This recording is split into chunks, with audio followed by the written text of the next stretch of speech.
Les dirigeants de l'Union européenne se retrouvent mardi pour la deuxième journée du sommet européen.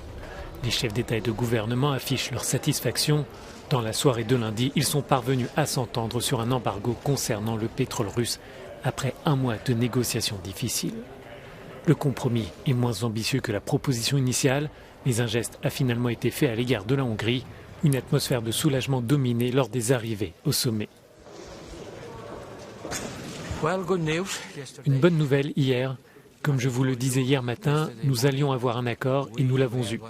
Tardivement, comme toujours, mais nous l'avons eu. Nous avons désormais un plan pour interdire 90% des importations de pétrole dans l'Union européenne. D'ici la fin de l'année, nous achèterons 90% en moins.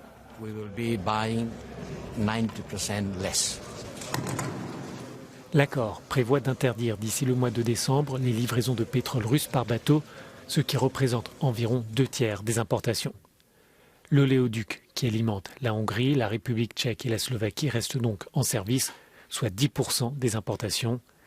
Cette exemption satisfait les pays membres qui ne peuvent pas se tourner immédiatement vers des alternatives à l'approvisionnement venu de Russie.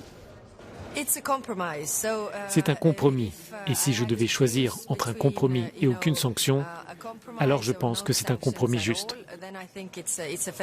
Et je dois dire que tout le monde était particulièrement constructif autour de la table pour essayer de trouver des solutions.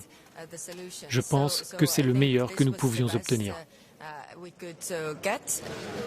Ces mesures s'inscrivent dans le cadre d'un 6e paquet de sanctions contre la Russie. Il comprend aussi un élargissement de la liste noire de l'Union à une 60aine de personnalités, dont le chef de l'Église orthodoxe, le patriarche Kirill.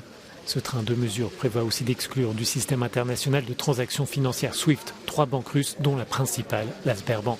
Pour cette nouvelle journée de sommet, les dirigeants se pencheront sur la question de la sécurité alimentaire et le transport des céréales bloquées en Ukraine.